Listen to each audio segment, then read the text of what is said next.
North south ইউনিভার্সিটিতে ভর্তি পরীক্ষা দিলেন উপদেষ্টা আসিফ মাহমুদ।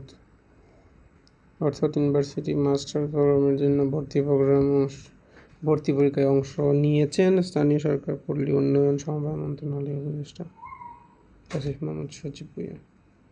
শুক্রবার সকালে বিশ্ববিদ্যালয়ের South Asian Institute of Policy গভর্নেন্সের অধীনে আয়োজিত executive masters in policy and governance প্রোগ্রামের সামার সেশন 2025 ভর্তি পরীক্ষা অংশ নেন তিনি। সকাল 10টা থেকে দুপুর 1টা পর্যন্ত 3 ঘণ্টাব্যাপী এই পরীক্ষায় অনুষ্ঠিত হয়।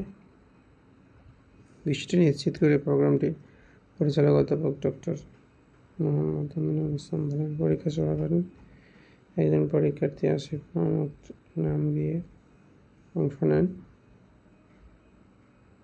পরে জানা যায় তিনি সরকারের একজন অফিসার হিসেবে কর্মরত।